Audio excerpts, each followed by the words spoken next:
नमस्कार, जय हिंद। मैं राजा स्वागत करता हूँ आपका आपके अपने चैनल स्टडी पॉइंट में। आज हम लोग पढ़ने वाले हैं भारतीय संसद, या कहे तो पार्लियामेंट। अब पार्लियामेंट होता क्या है, इसका हमारे देश में काम क्या है, आज वो सारी चीज़ें हम आज इस वीडियो के माध्यम से पढ़ने वाले हैं।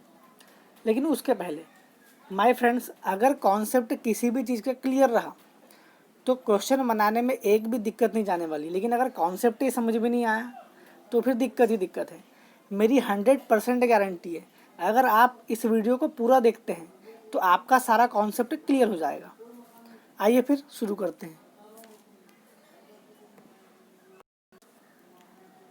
अगर हम लोग पार्लियामेंट की बात करें तो सबसे पहली बात ये आती है कि पार्लियामेंट का यानी कि संसद का हमारे देश में काम क्या है। तो ध्यान से सुनना, संसद का हमारे देश में काम क्या है। संसद का हमारे देश में काम कानून बनाने का है। अगर किसी ने क्वेश्चन ये पूछा कि भारतीय संसद का हमारे देश में काम क्या है, तो आप बोलोगे भारतीय संसद का हमारे देश में काम क्या है, तो देश के लिए कानून बनाने का है। अब देश में राज्य भी आते हैं, मतलब कि राज्यों के लिए भी कौन कानून बनाएगा, किसी किसी विधि पे पार्लियामेंट।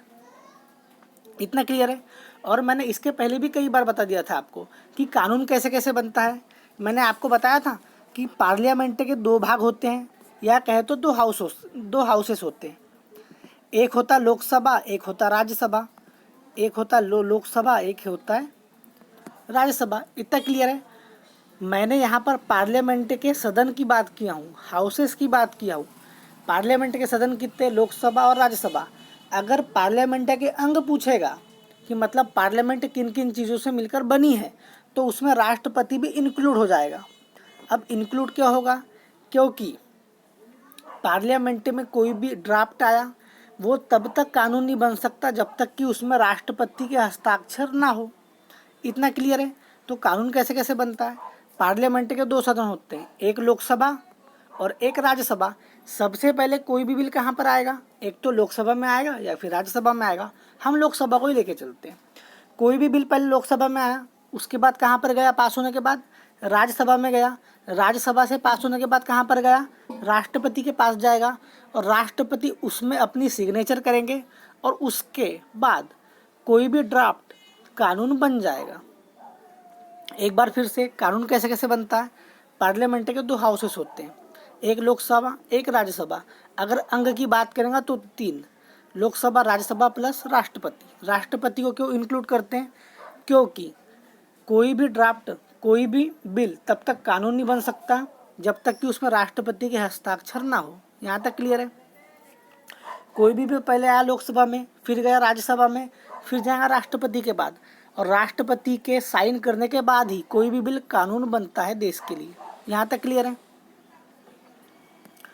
उसके बाद अगर मैं पार्लियामेंट के दो हाउसेस की बात करूँ, पहला मैंने आपको बताया लोकसभा और दूसरा मैंने आपको बताया राज्यसभा। लोकसभा की बात करते हैं। अब देखना लोकसभा से कितने सारे क्वेश्चन बनेंगे। लोकसभा की बात करेंगे तो लोकसभा के सदस्यों को कार्यकाल कितना होता है। आप बोलोगे लोकसभा के सदस्यों का कार्यकाल होता है 5 वर्ष। यहाँ तक क्लियर है।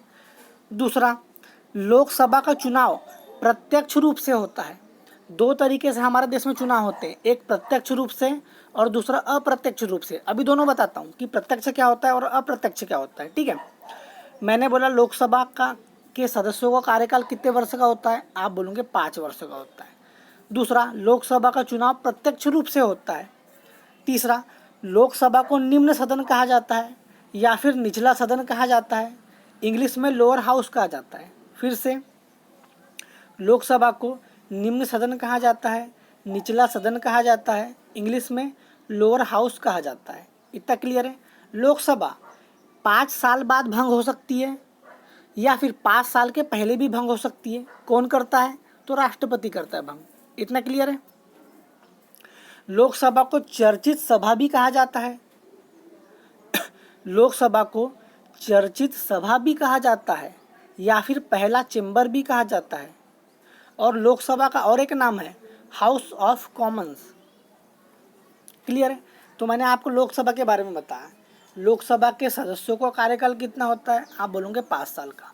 लोकसभा के लोकसभा का चुनाव प्रत्यक्ष होता है या फिर अप्रत्यक्ष होता है? आप बोलोगे लोकसभा में चुनाव प्रत्यक्ष तरीके से होता है। लोकसभा को निचला सदन कहा जाता है, निम्न सदन कहा जाता है, इंग्लिश में लोअर हाउस कहा जाता है। लोकसभा 5 साल बाद भंग हो सकती है या फिर 5 साल के पहले भी भंग हो सकती है। भंग कौन करेगा? तो राष्ट्रपति करेगा। लोकसभा को चर्चित सभा भी कहा जाता है, लोकसभा को पहला चेंबर भी कहा जाता है, लोकसभा को हाउस ऑफ कॉमन्स भी कहा जाता है। क्लियर है? उसी तरह हम राज्यसभा की बात करें तो राज्यसभा के सदस्यों का कार्यकाल कितने वर्ष का होता है? आप बोलोगे राज्यसभा के सदस्यों का कार्यकाल होता है 6 वर्ष का। दूसरा, जो राज्यसभा होता है उसका चुनाव अप्रत्यक्ष तरीके से होता है, प्रत्यक्ष तरीके से नहीं होता, अप्रत्यक्ष तरीके से होता है। तीसरा, राज्यसभा को उच्च सदन कहा जाता है या फिर ऊपरी सदन कहा जाता है। इतना क्लियर है? और राज्यसभा कभी भी भंग नहीं होती। इतना क्लियर है? और राज्यसभा को ही दूसरा चेंबर या बड़ों की सभा कहा जाता है। क्योंकि बड़ों की सभा इसलिए कहा जाता है क्योंकि आपने देखा होगा राज्यसभा से भी जो मेंबर ऑफ पार्लियामेंट बनते हैं वो सारे के सारे ज़्यादा एज के रहते हैं, इसलिए उसको बड़ों की सभा कहा जाता है। यहाँ तक क्लियर है? अब बात करते हैं हम प्रत्यक्ष और अप्रत्यक्ष चुनाव की। मैंने आपको बताया हमारे देश में 2 तरीके से चुनाव होते हैं, एक होता है प्रत्यक्ष तरीके से और एक होता है अप्रत्यक्ष तरीके से। तो सबसे पहले हम प्रत्यक्ष तरीके की बात करते हैं। प्रत्यक्ष तरीके में क्या होगा? आप स्वयं जाके वोटिंग बूथ पे वोट डालोगे, जिसे कि कहते हैं प्रत्यक्ष तरीके से चुनाव होना। जो हमारा एमएलए का चुनाव होता है, जो हमारे पंचायत का चुनाव होता है, जो हमारे विधानसभा का चुनाव होता है, उसी चुनाव को हम प्रत्यक्ष तरीके से चुनाव कहते हैं, या कहते हो प्रत्यक्ष तरीके से चुनाव हो रहा है, जिसमें कि आप स्वयं जाके वोट डाल रहे हो, उसी को प्रत्यक्ष तरीका कहते हैं। इतना क्लियर? अब बात आती है अप्रत्यक्ष तरीके से। तो अप्रत्यक्ष तरीका क्या होता है?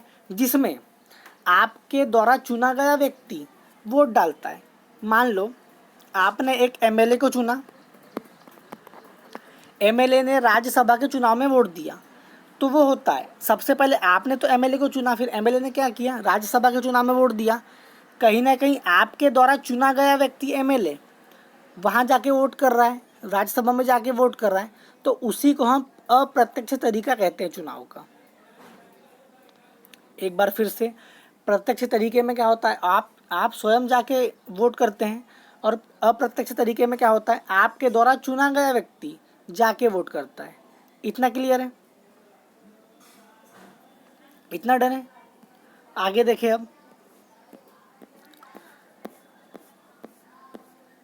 अब बात आती है पार्लियामेंट की। ध्यान से सुनना। संसद केंद्र सरकार का विधायी अंग है, जैसे कि आपको पता ही है।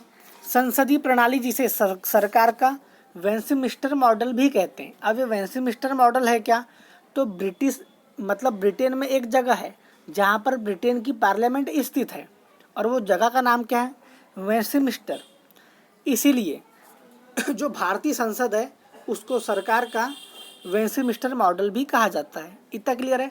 अपनाने के कारण भारतीय लोकतांत्रिक व्यवस्था में संसद एक विशिष्ट व केंद्रीय स्थान रखती है। अब विशिष्ट और केंद्रीय स्थान कैसे कैसे रखती है मैंने आपको अभी बताया था। जो हमारे देश में कानून बनता है वो कैसे कैसे बनता है?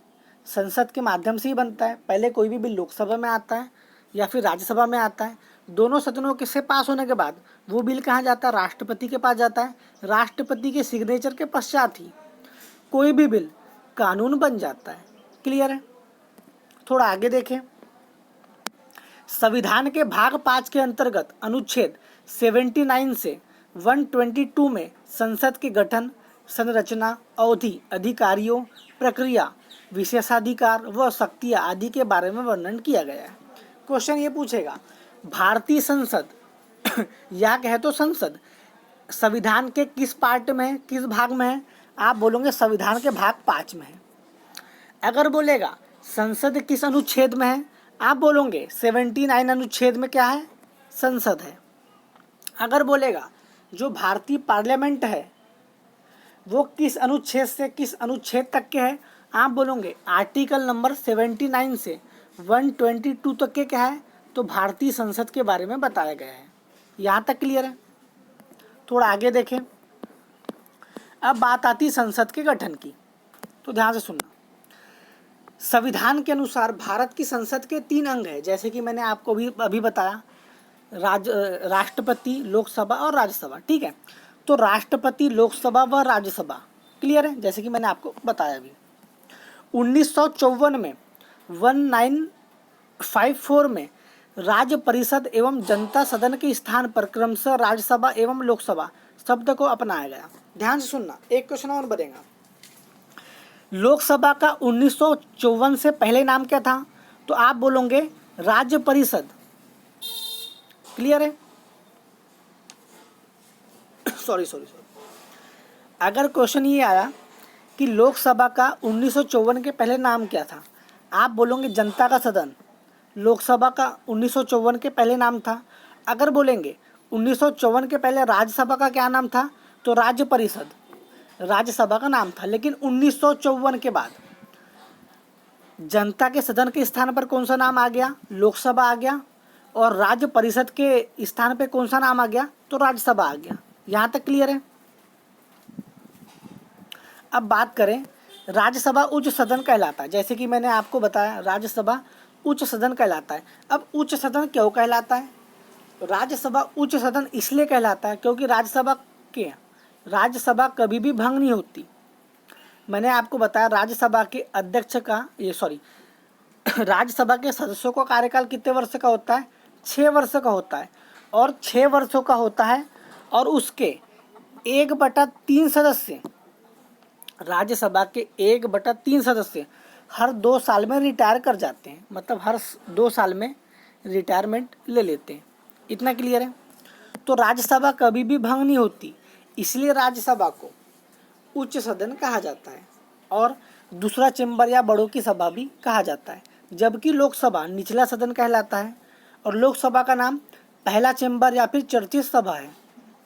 राज्यसभा में राज्य व संघ राज्य क्षेत्रों के प्रतिनिधि होते हैं। राज्यसभा में जो स्टेट है और जो यूटी है, यूनियन टेरिटरी के प्रतिनिधि होते हैं, जबकि लोकसभा संपूर्ण रूप से भारत के लोगों का प्रतिनिधित्व करती है। मैंने आपको बताया लोकसभा का जब चुनाव होता है तो भारत में सभी लोग हिस्सा लेते हैं, लेकिन राज्यसभा का जब चुनाव होता है तो हमारे द्वारा चुना गया व्यक्ति ही हिस्सा लेता है, चाहे वो एमएलए हो या फिर कोई भी हो। यहाँ तक क्लियर है? थोड़ा आगे देखें। हालांकि राष्ट्रपति संसद के किसी भी सदन का सदस्य नहीं होता, जैसे कि मैंने आपको बताया, और नहीं वह संसद में बैठता है, लेकिन राष्ट्रपति संसद का अभिन्न अंग है। ऐसा इसलिए है क्योंकि संसद के दोनों सदनों द्वारा पारित कोई विधेयक तब तक विधि नहीं बनता, तब तक कानून नहीं बनता, जब तक राष्ट्रपति उसे अपनी स्वीकृति नहीं दे देता। मतलब राष्ट्रपति की सिग्नेचर के बिना कोई भी विधि नहीं बनता। इतना क्लियर है? राष्ट्रपति संसद के कुछ चुनिंदा कार्य भी करता है, जैसे कि उदाहरण के लिए देख लें, राष्ट्रपति दोनों सदनों का सत्र आहूत करता है, चाहे वो लोकसभा हो या फिर राज्यसभा हो, या सत्रावसान करता है। लोकसभा को विघटित कर सकता है, जैसे कि मैंने आपको बताया लोकसभा को भंग कौन कर सकता है? तो राष्ट्रपति कर सकता है। जब संसद का सत्र नहीं चल रहा हो तो वह अध्यादेश जारी कर सकता है। अब अध्यादेश क्या होता है इसके मैंने कई बार पढ़ा दिया हूँ, इसके ऊपर एक सेपरेट वीडियो भी है, जाके देख सकते हैं आप लोग। थोड़ा आगे देखें। अब बात आती है दोनों सदनों की संरचना, मतलब कि जो राज्यसभा की संरचना कैसे कैसे बनती है और लोकसभा की संरचना कैसे कैसे बनती है। तो सबसे पहले हम किसकी बात करेंगे? हम बात करेंगे राज्यसभा की संरचना की। इतना क्लियर है? आइए फिर देखें। हालांकि राष्ट्रपति संसद के किसी भी सदन का सदस्य नहीं होता, जैसे कि आपको पता ही है, और नहीं वह संसद में बैठता है, लेकिन राष्ट्रपति संसद का अभिन्न अंग है। सॉरी, ये एक बार फिर से आ गया।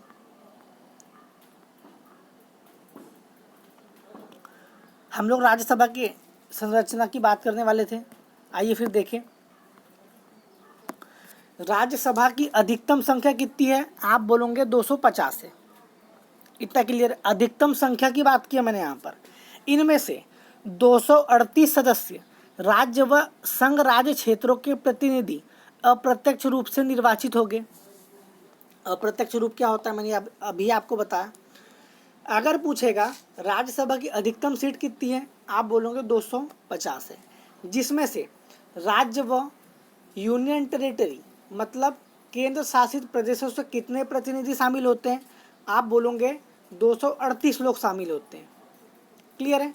और वो भी उनका चुनाव कैसे कैसे होता है, अप्रत्यक्ष रूप से होता है। और जबकि 12 सदस्य राष्ट्रपति द्वारा मनोनीत किए जाते हैं। आपको पता होगा राष्ट्रपति द्वारा टोटल संसद में 14 लोग मनोनीत किए जाते हैं, राज्यसभा में 12 और लोकसभा में 2।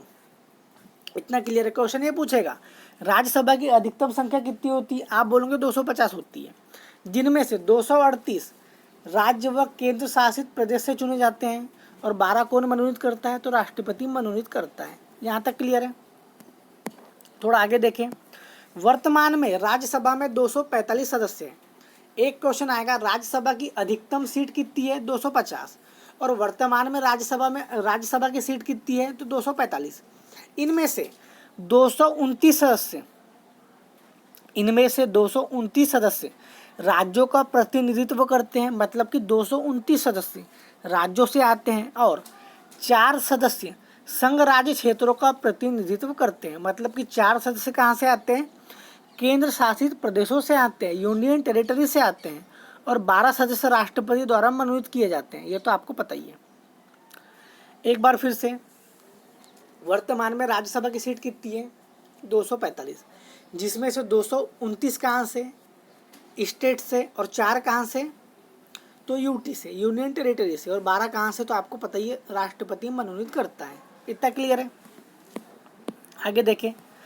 संविधान की 4थी अनुसूची में राज्यसभा के लिए राज्य व संघ राज्य क्षेत्रों में सीटों के आवंटन का वर्णन किया गया है। आपको पता है हमारे संविधान में प्रेजेंट में 12 अनुसूची है, 25 भाग है, जिसमें कि संविधान की 4थी अनुसूची में क्या क्या राज्यसभा की सीटों के आवंटन की गणना की गई है। इतना क्लियर है। आगे देखें। अब बात करते हैं जो राज्यसभा में राज्यों का प्रतिनिधित्व करते हैं वो किस तरीके से करते हैं, तो ध्यान से सुनना। राज्यसभा में राज्यों के प्रतिनिधि का निर्वाचन राज्य विधानसभा के निर्वाचित सदस्य करते हैं। जैसे कि मैंने आपको पहले बताया, आपने वोट दिया एमएलए को, और एमएलए ने किसको जाके वोट दिया, राज्यसभा के सदस्य चुनने के लिए वोट दिया, अप्रत्यक्ष रूप से। इतना क्लियर है। वही इसमें बात की गई है। चुनाव आनुपातिक प्रतिनिधित्व पद्धति के अनुसार एकल संक्रमणी मत द्वारा होता है। अभी एकल संक्रमणी मत क्या होता है, फिर से वही बात आ जाएंगी। आपने वोट किसको किया, एमएलए को, और एमएलए किसको जाके वोट करेगा, राज्यसभा के सदस्यों को, उसी को एकल संक्रमणी मत कहते हैं। राज्यसभा के लिए राज्यों की सीटों का बंटवारा उनकी जनसंख्या के आधार पर होता है। जैसे कि मैंने आपको पहले बताया था, राज्यसभा की बात करें, लोकसभा की बात करें या फिर विधानसभा की बात करें, तो इन चीज़ों में सीटों का बंटवारा उनकी जनसंख्या के आधार पर किया जाता है। इसीलिए राज्य के प्रतिनिधियों की संख्या अलग अलग राज्यों में अलग अलग होती है। जैसे कि यूपी में कितनी राज्यसभा की सीटें, 31 है। मध्य प्रदेश में कितनी, 11 है। अलग अलग राज्यों में राज्यसभा की सीटें अलग अलग होती है, वो जनसंख्या के ऊपर डिपेंड करता है। इतना क्लियर है। अब हम लोग राज्यसभा में ही संघ राज्य क्षेत्रों के प्रतिनिधित्व की बात करें, तो ध्यान से सुनना। राज्यसभा में संघ राज्य क्षेत्रों का प्रत्येक प्रतिनिधि इस कार्य के लिए निर्मित एक निर्वाचक मंडल द्वारा चुना जाता है। फिर से, राज्यसभा में संघ राज्य क्षेत्र का प्रत्येक प्रतिनिधि इस कार्य के लिए एक निर्मित निर्वाचक मंडल द्वारा चुना जाता है। यह चुनाव भी आनुपातिक प्रतिनिधित्व पद्धति के अनुसार एकल संक्रमणी मत द्वारा होता है। 7 संघ राज्य क्षेत्रों में सिर्फ 2 दिल्ली व पुदुचेरी के प्रतिनिधि राज्यसभा में हैं।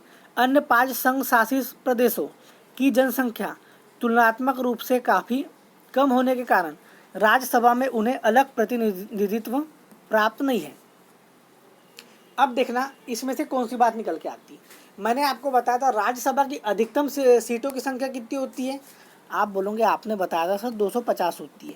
फिर मैंने बताया वर्तमान में भी सीट कितनी है, 200 कितनी है, 245 है। अब बात आती है 5 गए कहाँ पर, तो 5 कहाँ पर गए, ध्यान से सुनना, 5 कहाँ पर गए, ध्यान से सुनना।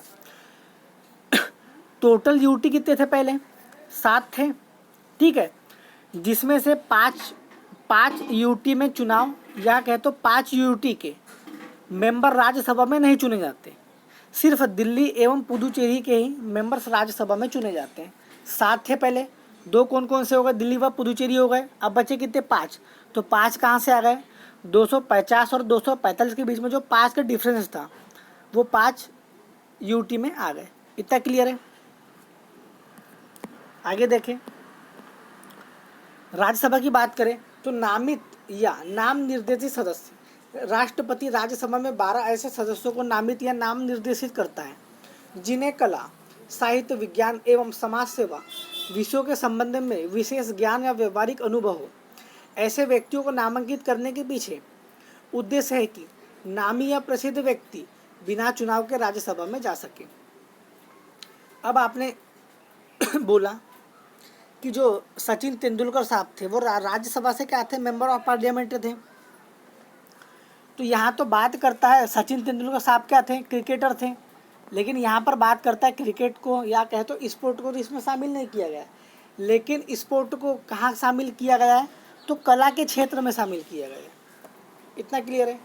तो जो सचिन तेंदुलकर साहब थे जो कि राज्यसभा से मेंबर ऑफ पार्लियामेंट थे, वो कला के जरिए मेंबर ऑफ पार्लियामेंट बने थे। इतना क्लियर, मतलब स्पोर्ट को कहाँ शामिल किया गया है, कला में शामिल किया गया है। आगे देखें, अब बात करें हम लोकसभा की, लोकसभा की संरचना की बात करें। अभी तक हमने राज्यसभा देखा, अब लोकसभा देखते हैं। लोकसभा की अधिकतम संख्या 552 निर्धारित की गई है। इनमें से 530 राज्यों के प्रतिनिधि होते हैं, मतलब 530 सीटें राज्यों से आती है और 20 सीटें कहाँ से आती है, तो यूनियन टेरिटरी से आती है या कहे तो केंद्र शासित प्रदेशों से आती है।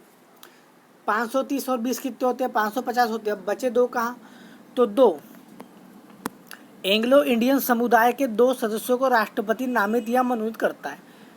इतना क्लियर है। अब एंग्लो इंडियन होता क्या है, ऐसे समझ लो आपके पापा मम्मी जिसमें से एक भारतीय है और एक विदेशी है, जिसे कि हम लोग एंग्लो इंडियन के नाम से जानते हैं।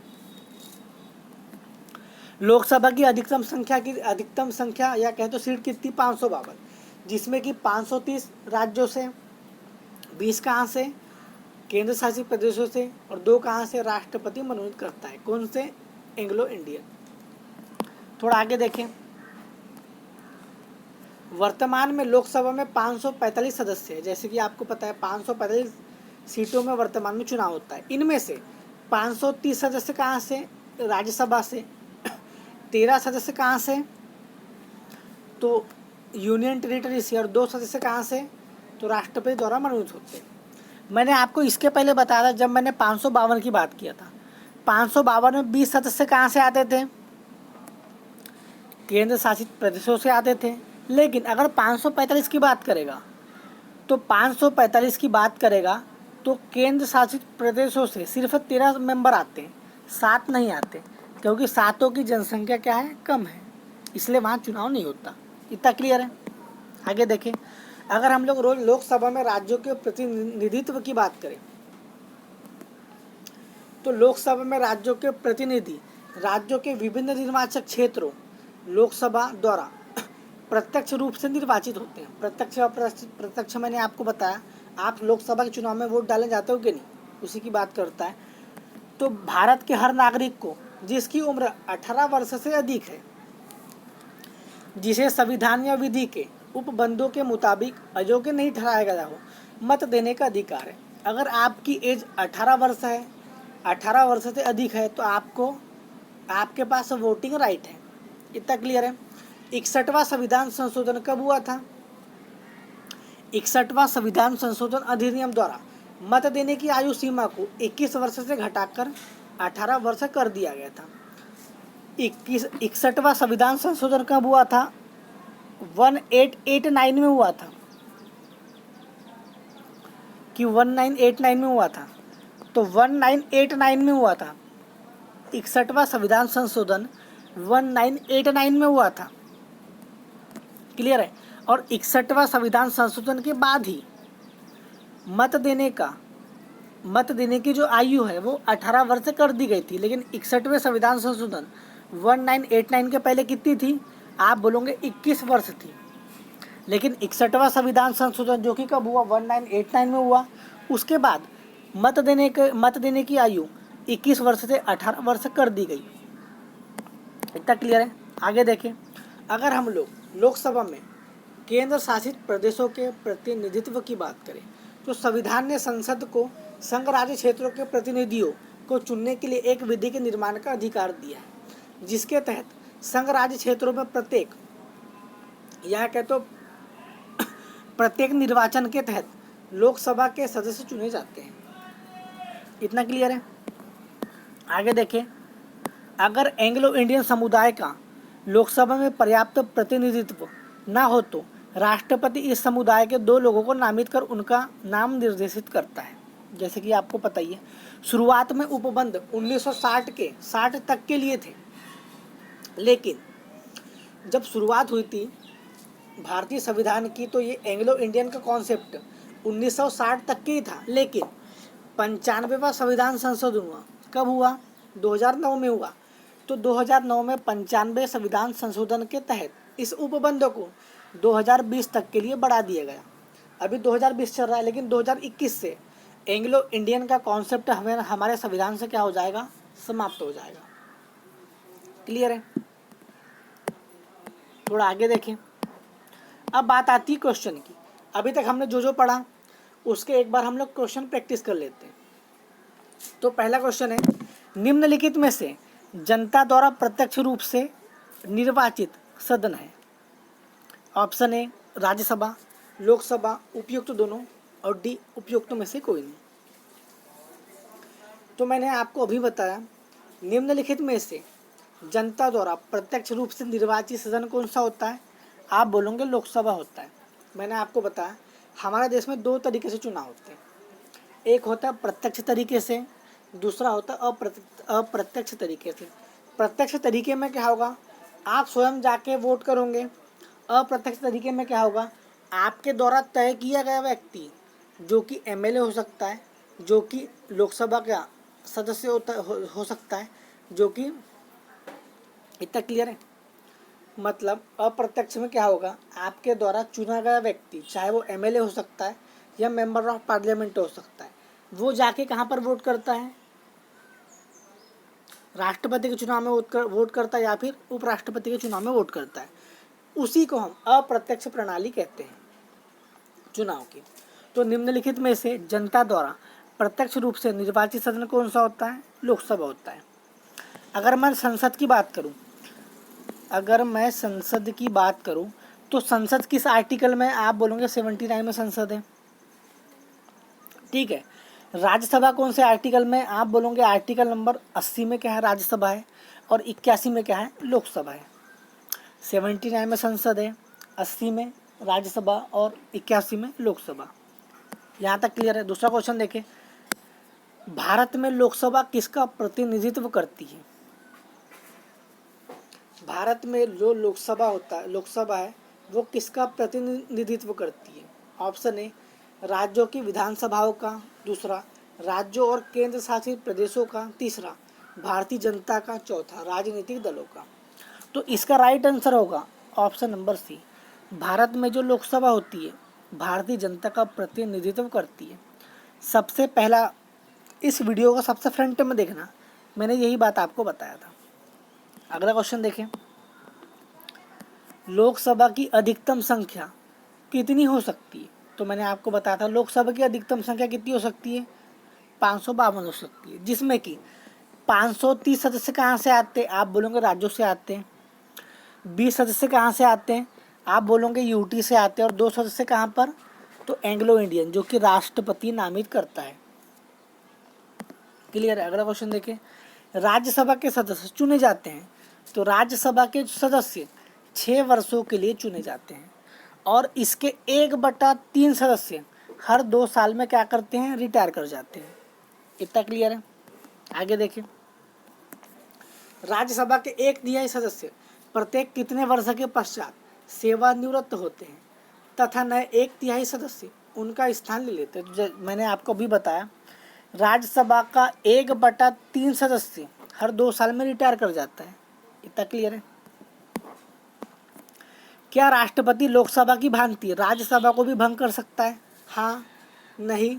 सदन के 3/4 सदस्यों द्वारा पारित प्रस्ताव पर संसद के संयुक्त अधिवेशन में 3/4 सदस्यों द्वारा प्रस्ताव पारित करने के बाद।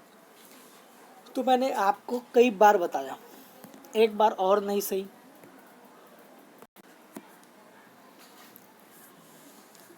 ध्यान से समझना, मैंने आपको कई बार बताया था कि राज्यसभा कभी भंग होती ही नहीं है, कभी डिसॉल्व होती ही नहीं है राज्यसभा। इतना क्लियर है? और आपने देखा होगा, राज्यसभा का चुनाव लोकसभा की भांति कभी एक साथ नहीं होता। लोकसभा के चुनाव में क्या होगा, पूरा भारत वोट डालता है। अब वो तो अलग अलग चरणों में चुनाव होते, मानता हूँ, कभी यूपी में अलग हुए, अभी यूपी में अलग डेट देगा, एमपी में अलग डेट देगा, लेकिन राज्यसभा के चुनाव में ऐसा नहीं होता। राज्यसभा के चुनाव में यह कहे तो साल भर चुनाव चलते रहते हैं।